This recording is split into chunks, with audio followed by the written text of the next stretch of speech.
arkadaşlar, örgü kanalıma hoş geldiniz. Karpuzlu modelden güzel bir takım yaptım.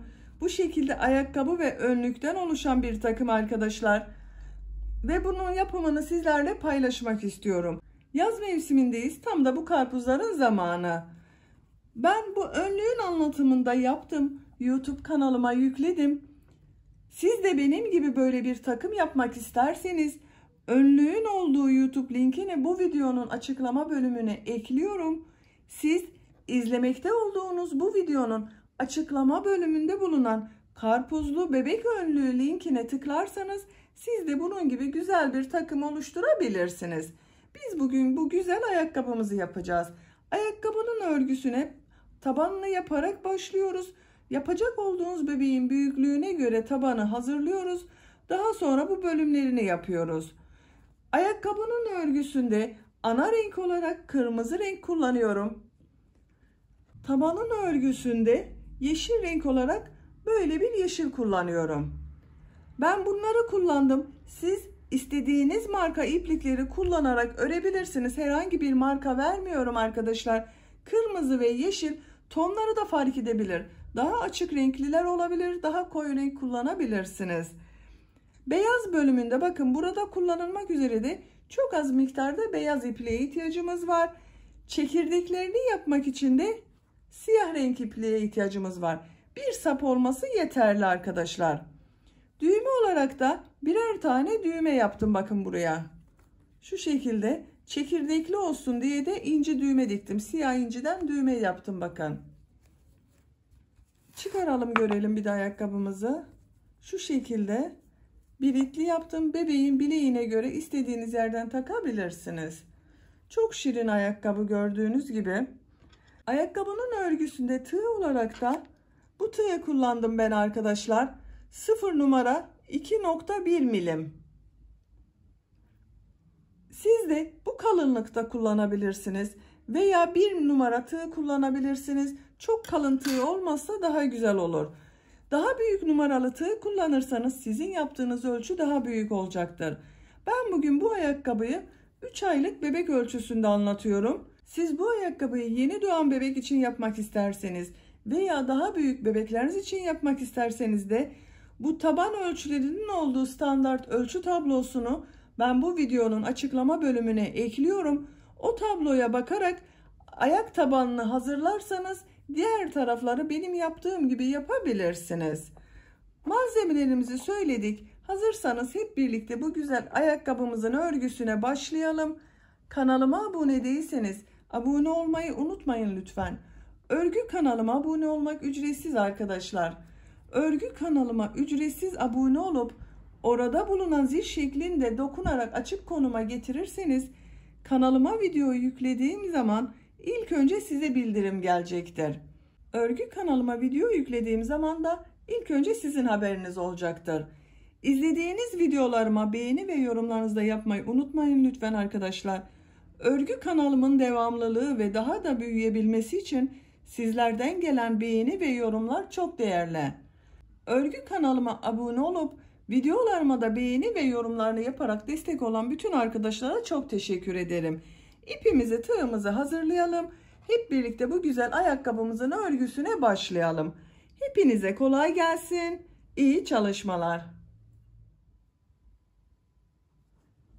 Bu karpuzlu ayakkabının örgüsüne ilk önce tabanını yaparak başlıyoruz.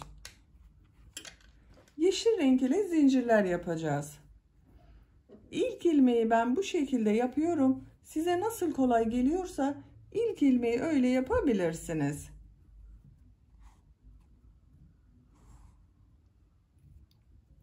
Zincirlerimi yapmaya başlıyorum. Başlangıç için 17 zincir yapıyorum. 1, 2, 3, 4, 5, 6, 7, 8, 9, 10, 11, 12, 13, 14, 15, 16, 17. 17 zincir yaptım. Ben bugün 3 aylık bebek için yapıyorum. 17 zincir yaptım. Siz yeni doğan bebek için yapacaksanız 15 zincir ile başlamanız yeterli olacaktır arkadaşlar. 6 aylık bebek için yapıyorsanız da 18 zincir iyi olacaktır. 1 yaş bebek için yapıyorsanız da 20-22 zincir ile başlarsanız iyi olacaktır. Bir ilmek atlıyorum. İkinci ilmek içerisine 2 sık iğne yapıyorum. Bakın aynı ilmeğe ikinci sık iğneyi yapıyorum.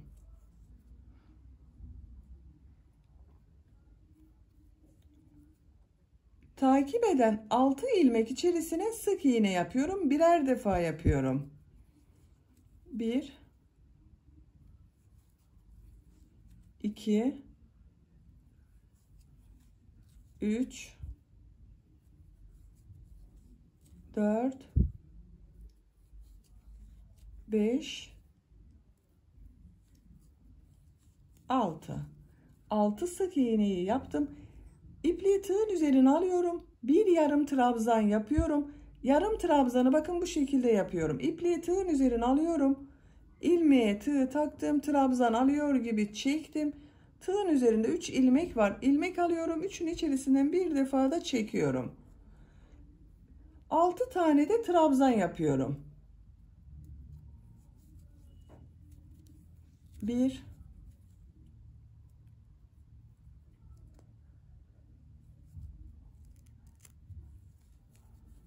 2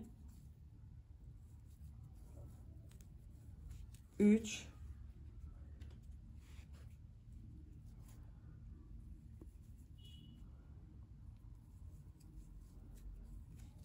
4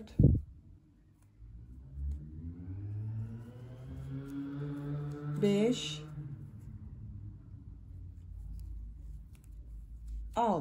6 trabzanda yaptım. Son ilmeğin üzerine de bir ilmek içine 6 trabzan yapıyorum. Burası ayakkabının ön bölümü olacak. Yuvarlak olsun diye aynı ilmek içerisine 6 trabzan yapıyorum. 1 2 3 4 5 6 aynı ilmek içerisine 6 trabzanı yaptım. Şimdi tersine dönüyoruz. 6 trabzanın karşısına 6 trabzan yapacağız. 6 sık iğnenin karşısına 6 sık iğne yapacağız. İlk trabzanın karşısına trabzan yapıyorum. 1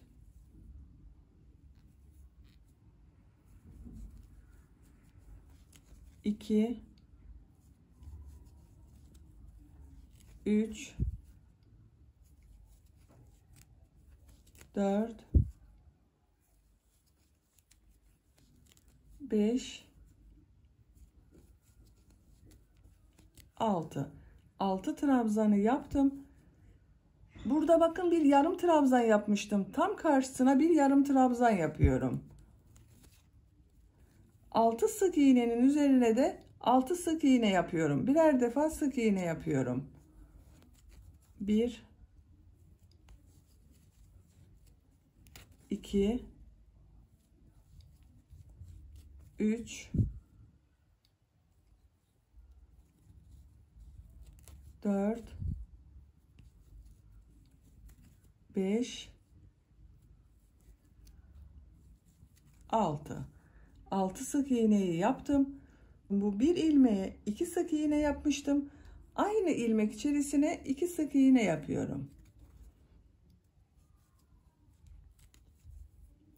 Bu son ilmek ile ilk ilmeği ilmek kaydırması yaparak sırayı birleştiriyorum.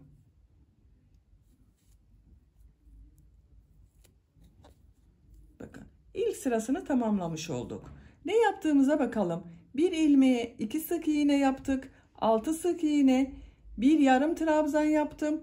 6 trabzan yaptım. Bir ilmeğe de 6 trabzan yaptım.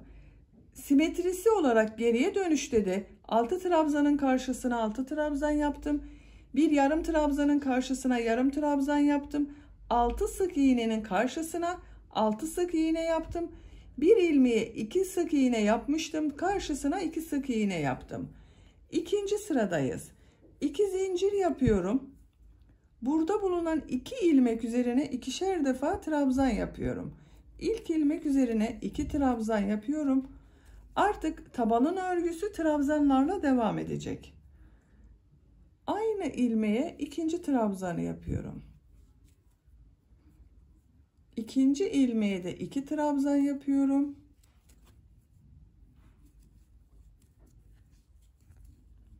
Diğer ilmeklere birer defa trabzan yaparak devam ediyorum.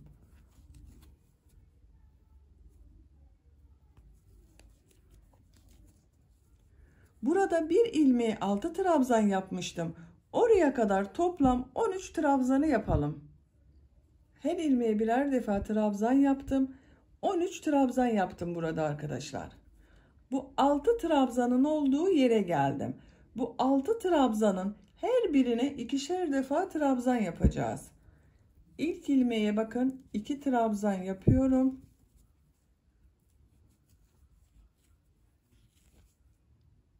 Diğer ilmekleri de ikişer defa trabzan yaparak devam ediyorum.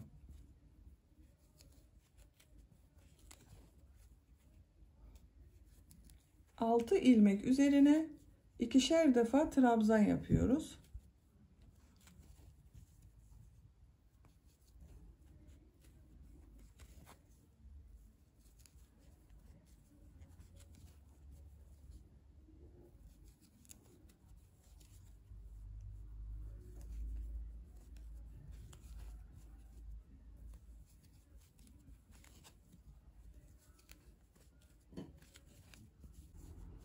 Altı ilmek üzerine ikişer defa trabzan yaptım. 1 2 3 4 5 6. Toplam burada 12 trabzan oldu. Diğer ilmekleri trabzan yaparak devam ediyorum. Her ilmeğe birer defa yapıyorum artık bakın.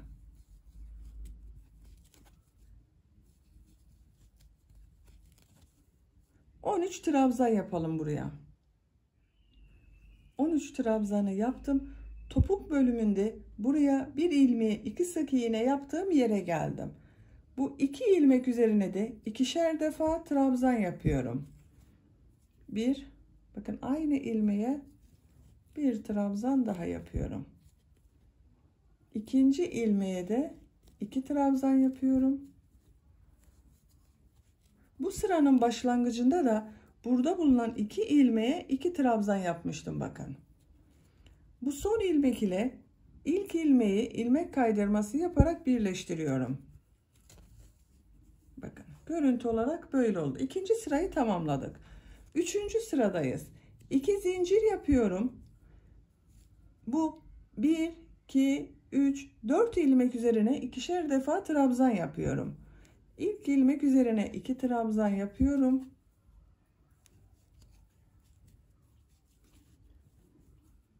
İkinci ilmek üzerine de 2 trabzan yapıyorum.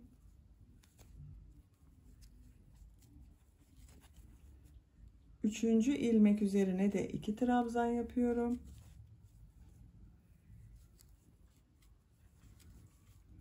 Dördüncü ilmek üzerine de 2 trabzan yapıyorum.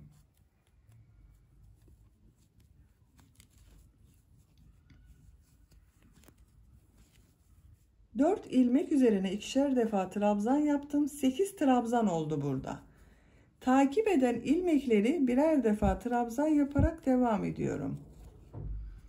Her ilmeğe birer defa yapıyorum. Bu arttırma yaptığımız bakın 6 trabzan vardı. Bu ilk arttırma yaptığımız ilmeğe kadar 13 trabzan yapalım.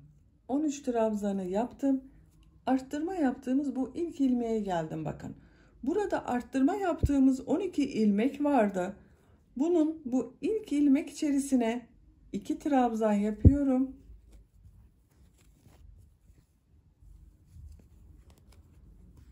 İki. Bir ilmeğe bir trabzan yapıyorum. Takip eden 8 ilmek içerisine ikişer defa trabzan yapıyorum. Diğerlerini bak ikişer defa yapıyorum.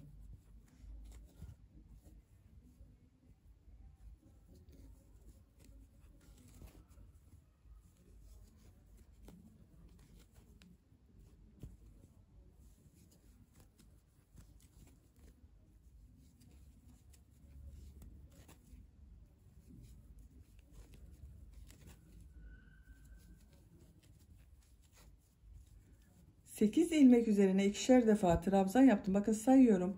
1, 2, 3, 4, 5, 6, 7, 8.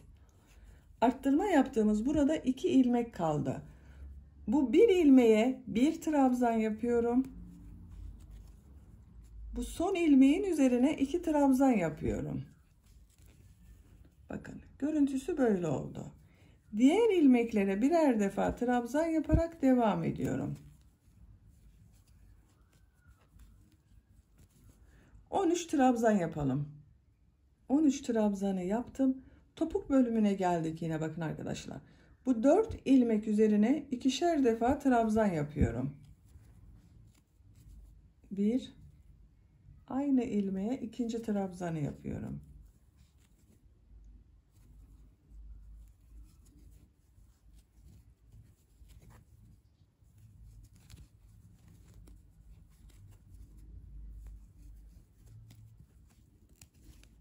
Dört ilmek üzerine ikişer defa trabzan yapıyoruz.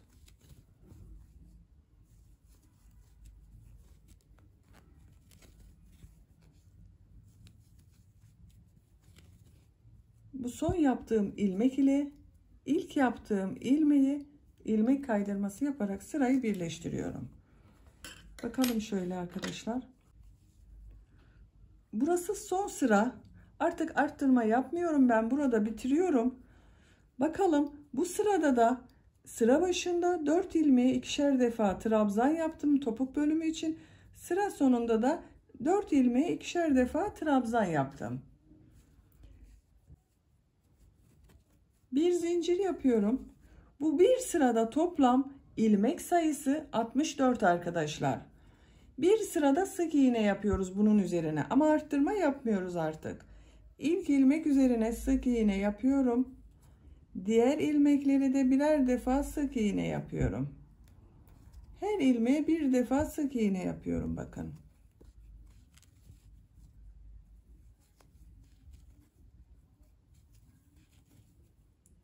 Sık iğneler yaparak sıra sonuna kadar devam edelim.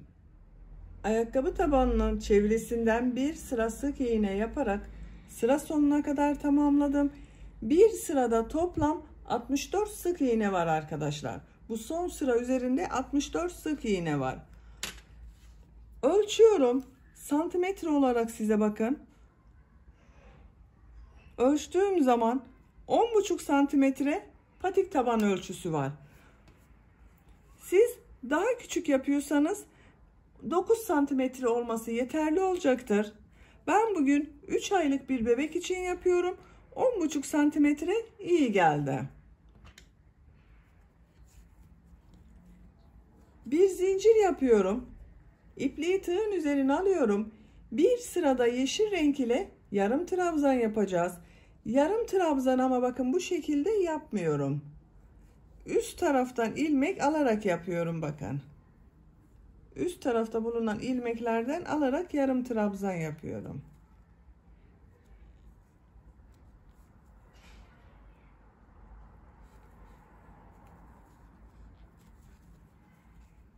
Her ilmekten bir yarım trabzan yapıyorum.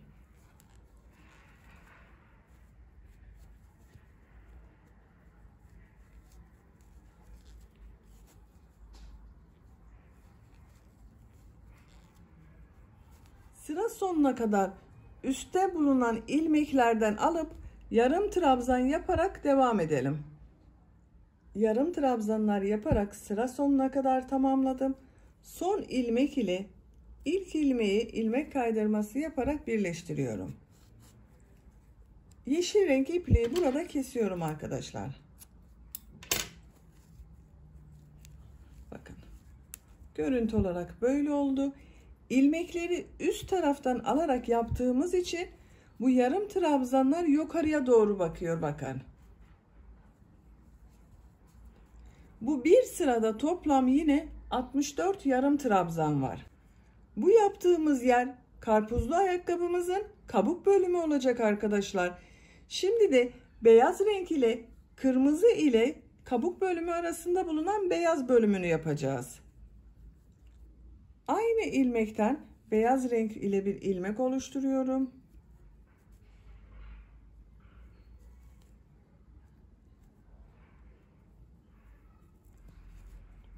Şu şekilde bakın. İlk ilmeğimi oluşturdum. Bir zincir yapıp sağlamlaştırıyorum. İlk ilmek içerisine sık iğne yapıyorum. Beyaz renk ile bir sıra sık iğne yapacağız.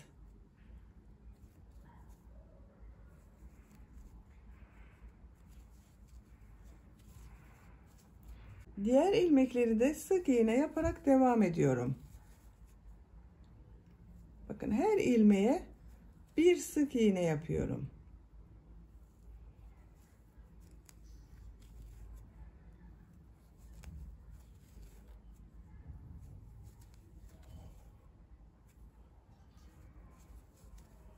Bağladığım iplerin ucunda bakın içeride tutuyorum.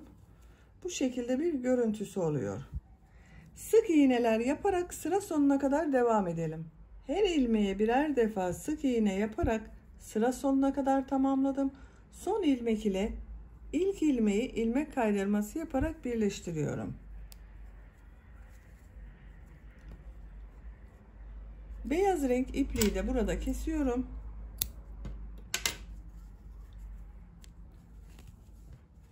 Şöyle bir bakalım arkadaşlar. Karpuzlu ayakkabımızın bakın burası kabuk bölümünü yaptık. Kırmızı ile karpuz kabuğu arasında bulunan beyaz bölümü de yaptık. Artık kırmızı renge başlıyoruz. Kırmızı bölümlerini yapacağız.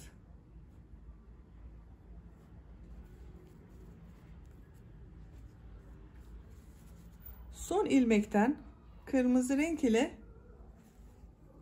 bir ilmek yapıyorum.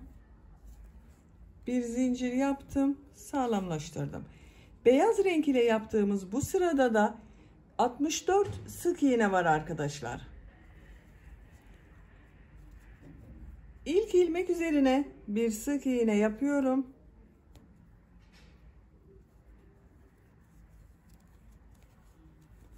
İpleri de içeride tutuyorum. Diğer ilmekler üzerine de sık iğneler yapıyorum. Her ilmeğe bir sık iğne yapıyorum.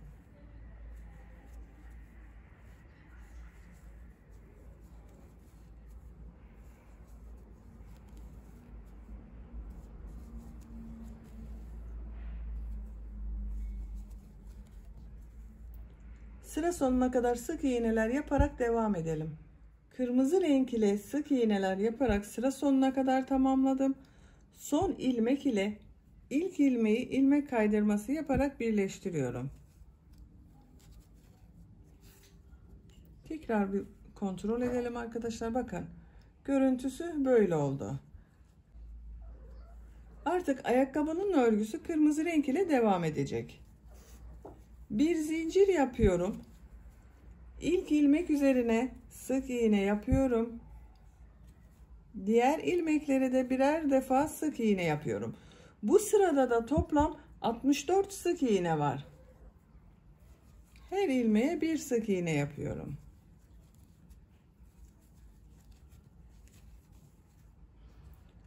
Ayakkabının örgüsüne kırmızı ile sık iğneler yaparak devam edelim.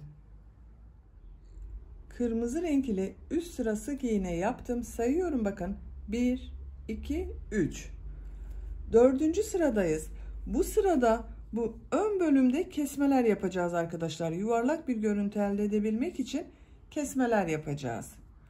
Bir sırada 64 sık iğne var.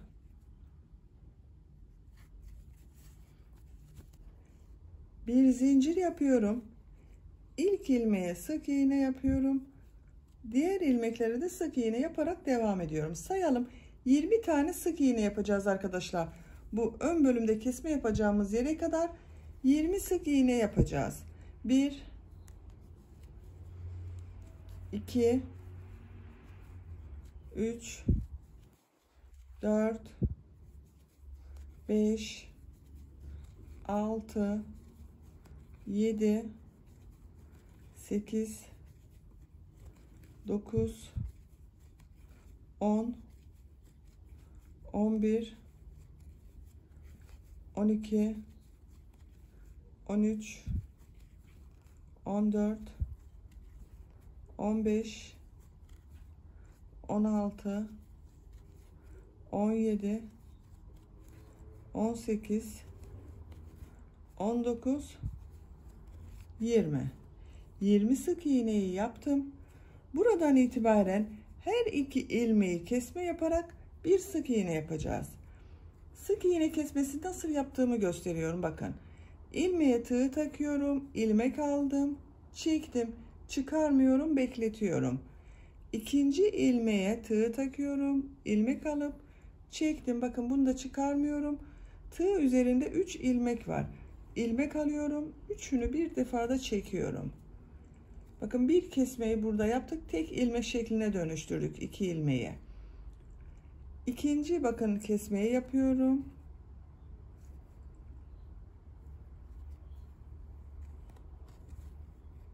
İki.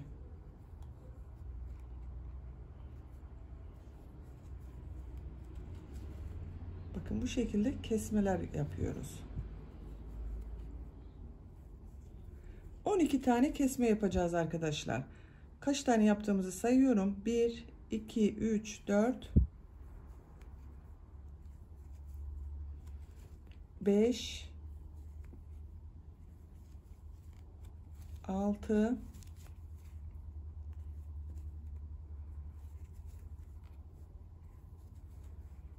7, 8, 9,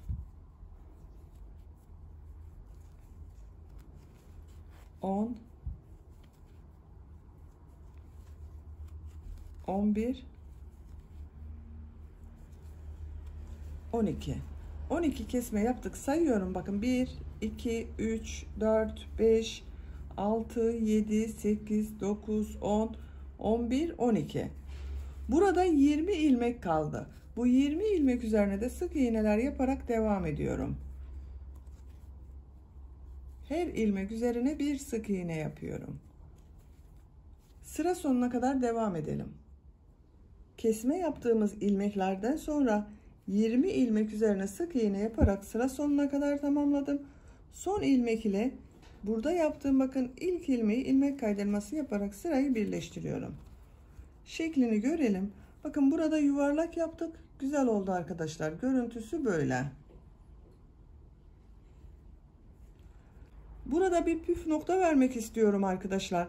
Ben bu düz 64 ilmek ile üst sıra sık iğne yaptım. Bazı bebeklerin ayakları tombul olur. Eğer sizin bebeğinizin ayağı da biraz tombulsa bunu 3 sıra değil 4 sıra sık iğne yaparsanız daha güzel olacaktır. Ben bugün standart ayak ölçüsünde anlatıyorum arkadaşlar. Tombul ayaklı bebekler için 4 sıra sık iğne yapılması iyi olacaktır.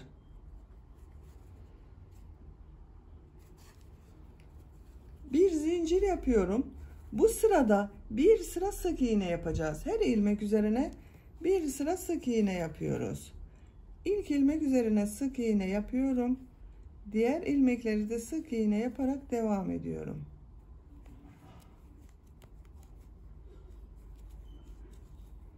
Sıra sonuna kadar devam edelim.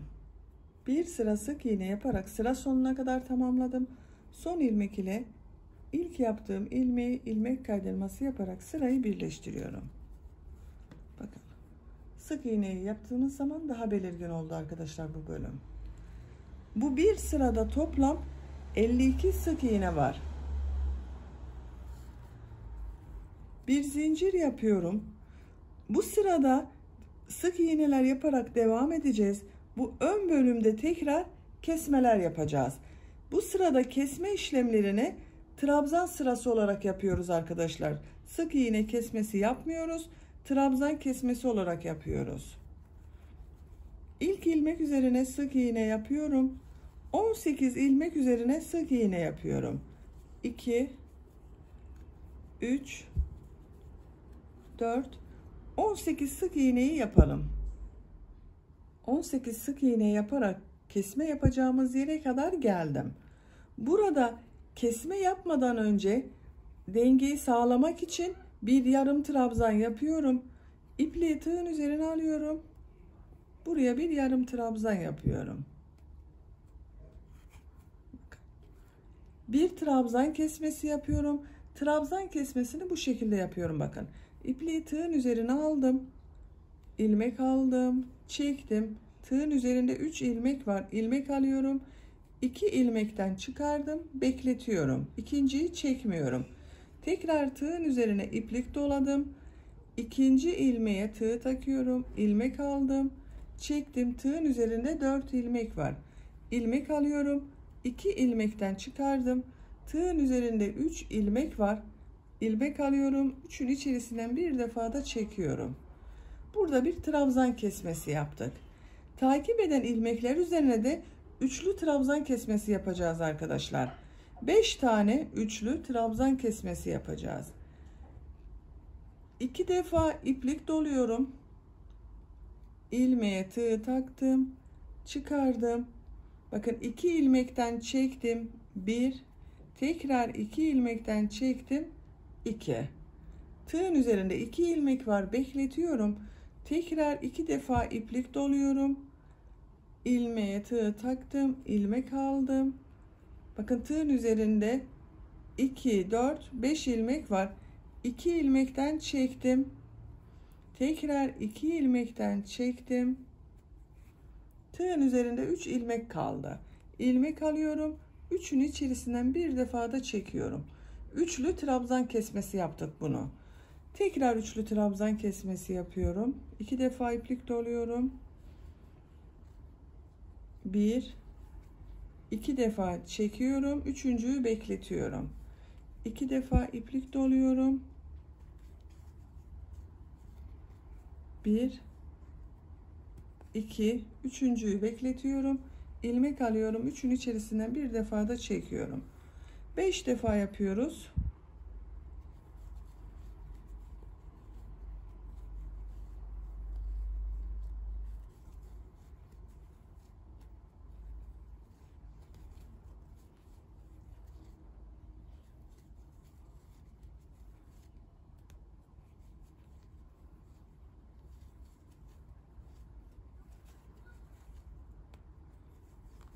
Bakıyorum. 1, 2, 3, 4. Beşinciyi yapıyoruz.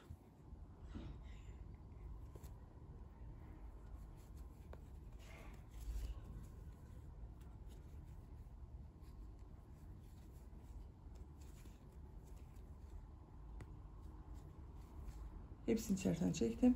5 defa üçlü trabzan kesmesi yaptım. 1, 2, 3, 4, 5. Bu 5 tane üçlü trabzan kesmesinden sonra buraya bir trabzan kesmesi yapıyorum. 2 defa da çıkarıyorum bakın bunu. Bir yarım trabzan yapıyorum. Kesmeleri burada bitirdik. Şeklini görelim. Bakın daha güzel yuvarlak oluştu. Geriye kalan 18 ilmek üzerine sık iğneler yaparak devam edelim.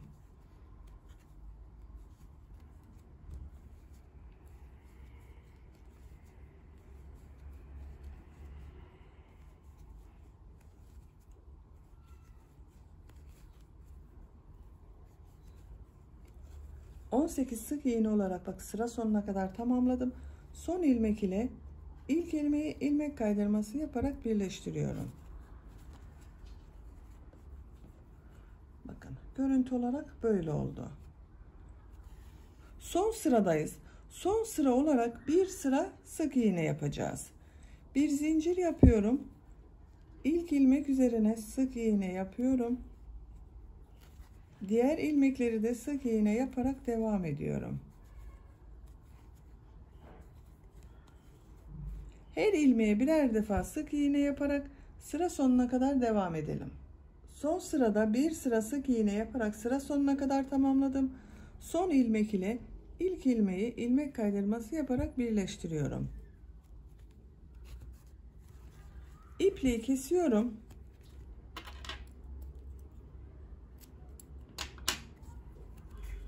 Şeklini görelim. Bu sırada toplam 45 sık iğne var arkadaşlar. Bir alt sırada 7 kesme yaptık. 5 üçlü trabzan kesmesi yaptık. 2 tane de trabzan kesmesi yaptık. Toplam 7 trabzan kesmesi yaptık. Burada toplam 45 sık iğne var.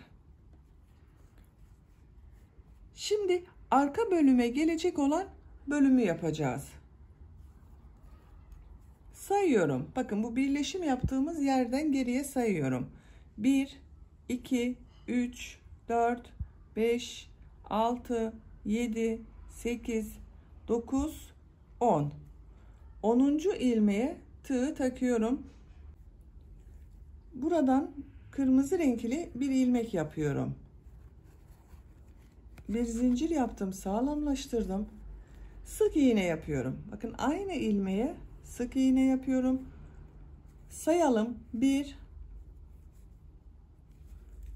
2, ipliği de içeride tutuyorum bakın. 3, 4, 5, 6, 7, 8, 9, 10. 10 sık iğneyi yaptım. Sık iğnelere devam ediyorum.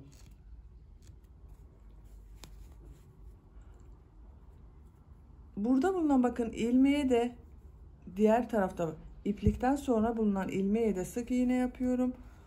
11. Bu ipliği de içeride tutmaya devam ediyorum. 12, 13,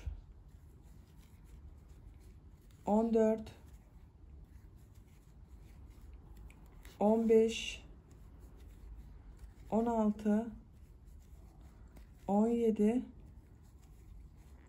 18,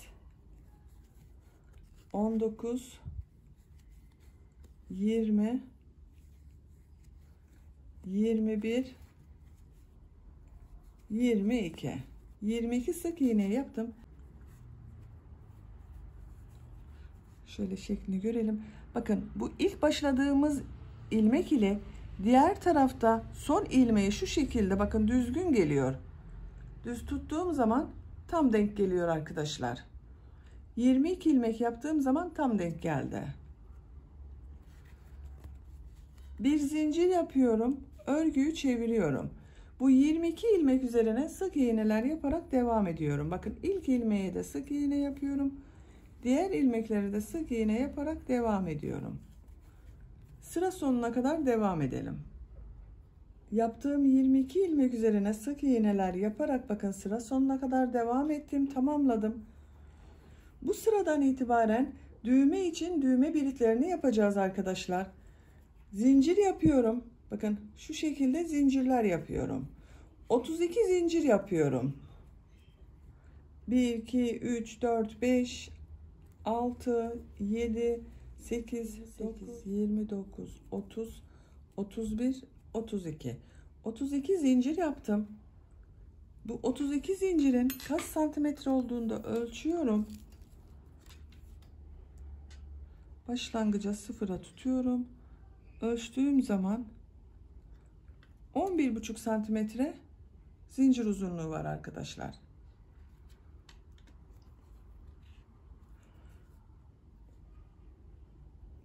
Bu zincirler üzerine trabzanlar yapacağız ve düğme biritleri yapacağız. 1, 2, 3, 4, 5 ilmek atlıyorum. 6. ilmek içerisine trabzan yapıyorum. Bakın, bunu düğme için düğme biriti yaptık. 2. ilmeğe de trabzan yapıyorum. 2 trabzanı yaptım. Bir zincir yapıyorum düğme biriti için. Bir ilmek atlıyorum. 2. ilmeğe ve 3. ilmeğe trabzan yapıyorum.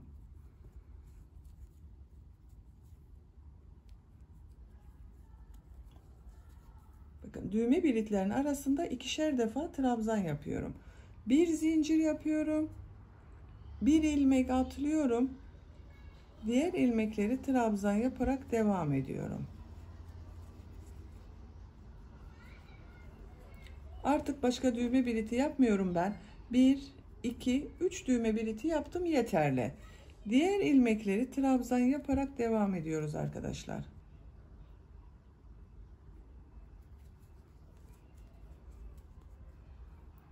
Sıra sonuna kadar devam edelim. Zincirler üzerine trabzan yaparak bakın sonuna kadar tamamladım. Bu düğme bilitinden sonra kaç trabzan yaptığımı sayıyorum. 2, 4, 6, 8, 10, 12, 14, 16, 18, 20. 20 trabzan oldu son düğme bilitinden sonra arkadaşlar. Trabzanlara devam ediyorum. Burada yaptığım sık iğneler üzerinde de trabzan yapıyorum. İlk ilmek üzerine trabzan yapıyorum. Diğer ilmekleri de trabzan olarak devam ediyorum.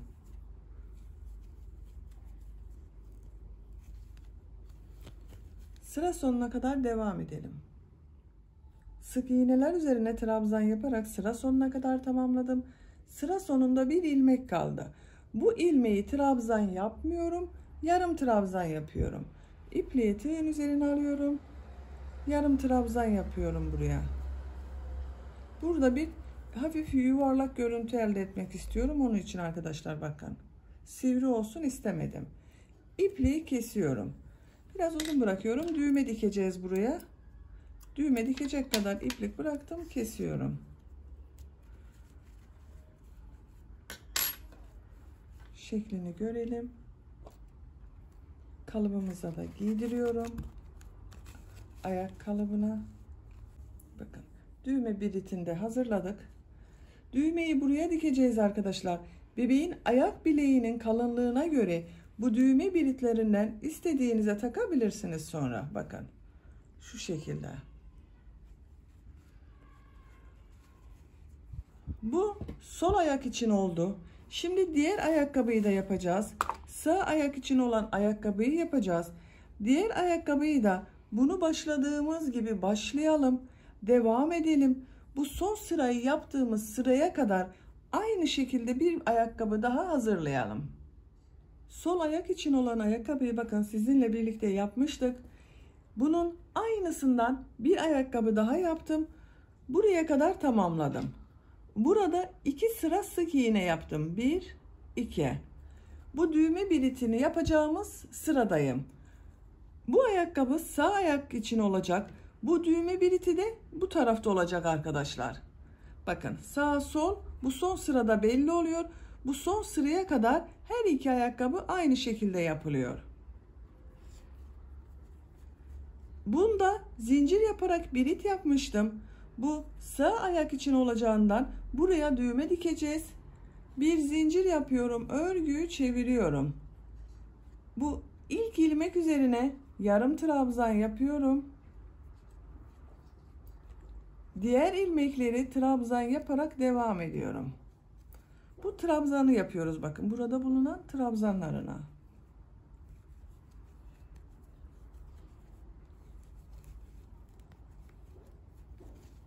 Sıra sonuna kadar trabzan yaparak devam edelim. Trabzanları yaparak bakın sıranın sonuna kadar tamamladım. Burada bu biritili bölümü yapacağız arkadaşlar. Zincir yaparak yapmıştık burayı. Buraya da zincir yapıyorum. 32 zincir yapıyoruz. 32 zinciri yaptım. İpliği tığın üzerine alıyorum. 1, 2, 3, 4, 5 ilmek atlıyorum. 6. ilmeğe trabzan yapıyorum. Diğer ilmeğe de trabzan yapıyorum. 2 trabzan yapıyoruz buraya. Bir zincir yapıyorum. Bir ilmek atlıyorum. 2 ve 3. ilmeklere trabzan yapıyorum.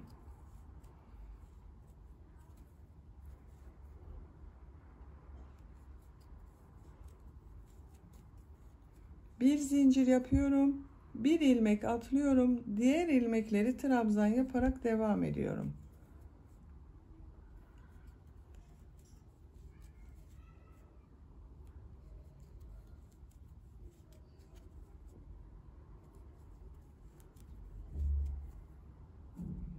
Sıra sonuna kadar devam edelim. Zincirler üzerine trabzanları yaparak bakın sıra sonuna kadar tamamladım. Görüntü olarak böyle bir görüntüsü oldu. Bunu buraya birleştireceğiz arkadaşlar. Bakın şekli böyle denk geldi. Buraya birleştireceğiz. İpliği tığın üzerine almadan trabzan sırasından önce bulunan bu sık iğne sırasının burada bulunan ilmeğe tığ takıyorum. İlmek alıp çektim. Tığın üzerinde bulunan ilmekten de çekiyorum. İlmek kaydırması yaparak burayı birleştiriyoruz. İpliği kesiyorum. İlmeğin içerisinden çektim, bitirdim. Bakın burayı da birleştirmiş olduk. Düzgün oldu gördüğünüz gibi.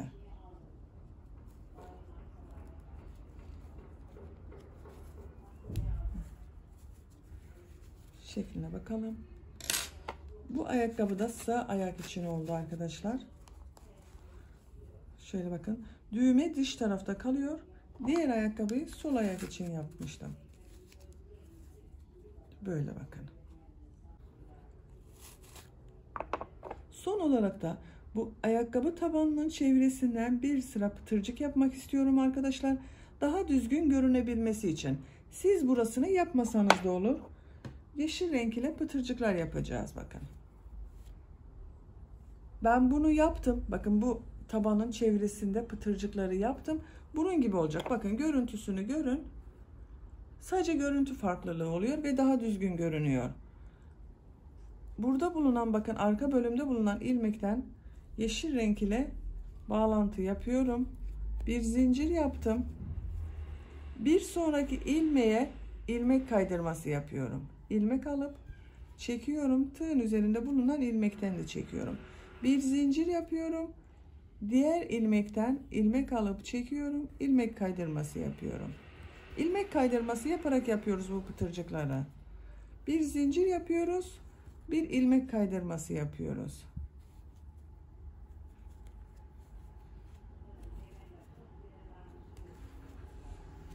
Bakın tırtıklı gibi bir görüntü elde ediyoruz burada.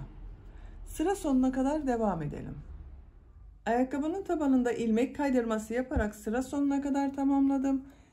Son ilmek ile ilk yaptığım ilmeği ilmek kaydırması yaparak bitiriyorum. İpliği kesiyorum. İçerisinden çektim. İğne yardımıyla veya tığ yardımıyla bu ters taraf bakın buradan ilmekler arasından kaybediyoruz bunu arkadaşlar.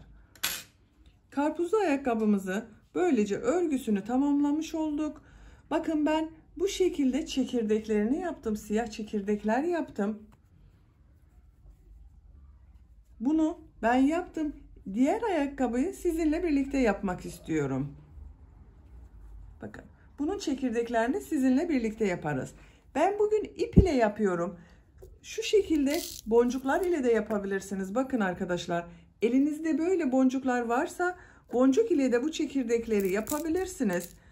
Ben herkesin evinde boncuk bulunmayacağını düşündüm ve sizler için böyle ip ile yaptım çekirdekleri. Bakın aynı modeli yapmış olduğum başka bir karpuzlu ayakkabı. Bunda boncuk kullandım arkadaşlar. Bunu boncuklu yaptım. Bunu iplik ile yaptım çekirdeklerine. Siz de tercihinize göre boncuk dikebilirsiniz veya şimdi benim size göstereceğim gibi iplik ile çekirdek yapabilirsiniz. İğneye bir iplik takıyorum. Siyah iplik taktım. Bakın bu şekilde. Bir siyah iplik taktım. Nereye yapacağıma bakıyorum. Bu ön bölüme yapmamız yeterli olacaktır. Örgünün ters tarafından takıyorum. Ucuna bakın. Düğüm attım.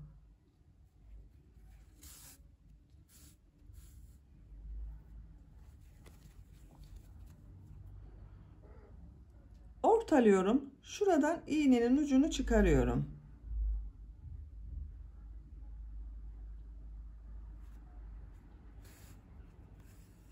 İlk karpuz çekirdeğini buraya yapıyorum. Karpuz çekirdeğini şu şekilde yapıyorum bakın arkadaşlar. 1 2 3 4 5 iğnenin üzerine 5 defa doladım. Yavaşça bakın tutuyorum. Yavaşça iğneyi çekiyorum. Bırakmayalım arkadaşlar. Bu tuttuğumuz yeri bırakmayalım. Düzgün olsun.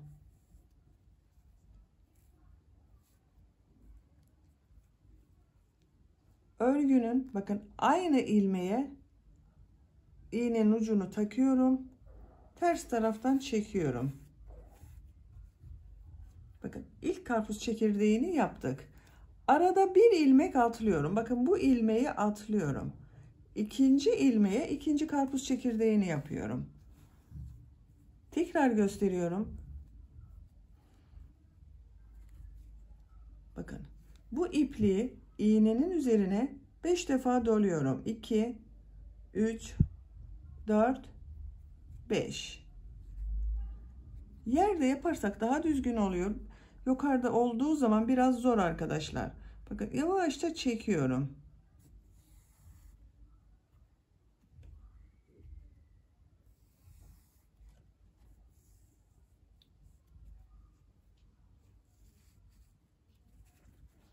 Aynı ilmeğe iğnenin ucunu takıyorum.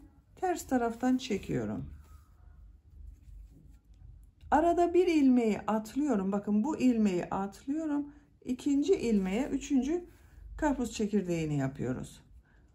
Ben bunu 6 tane yaptım. Siz de tercihinize göre karpuz çekirdeklerini yaparak devam edelim. Ayakkabının çekirdeklerini de bitirdim. Böylece ayakkabı örgüsünü de tamamlamış olduk. Bakın çok güzel oldu. Tam karpuz mevsiminde çok güzel oldu arkadaşlar. Bu birit yaptığımız yere ben bir tane de ince düğme diktim bu şekilde bakın. Çekirdeklere de uyumlu olsun diye siyah ince düğme diktim. Siz istediğiniz gibi düğme dikebilirsiniz. Buraya 1, 2, 3 düğme biriti yapmıştım. Bebeğin ayak bileğinin kalınlığına göre istediğiniz düğme aralığından bunu takabilirsiniz bakın. Çok güzel, çok şirin yaptık. Buna takım yapmak isterseniz güzel bir de önlük yaptım. Bakın bu şekilde karpuzlu takım olarak bitirdik. Böylece bir örgü anlatımımızın da sonuna gelmiş olduk. Beni dinlediğiniz ve izlediğiniz için hepinize çok teşekkür ederim. Kanalıma abone değilseniz abone olmayı unutmayın lütfen. Örgü kanalıma abone olmak ücretsizdir arkadaşlar. Örgü kanalıma ücretsiz abone olup orada bulunan zil şeklinde dokunarak açık konuma getirirseniz kanalıma videoyu yüklediğim zaman ilk önce size bildirim gelecek. Herkesten önce örgülerimden sizin haberiniz olacaktır. Videolarıma beğeni ve yorumlarınızı da yapmayı unutmayın lütfen. Örgü kanalımın devamlılığı için sizlerden gelen yorumlar ve beğeniler çok değerli arkadaşlar. Beğeni ve yorum yaparak kanalıma da ücretsiz olarak abone olarak destek olan bütün arkadaşlara çok teşekkür ederim. Sizlerle yeni örgülerde görüşmek dileğiyle. Hoşça kalın, sevgiyle kalın.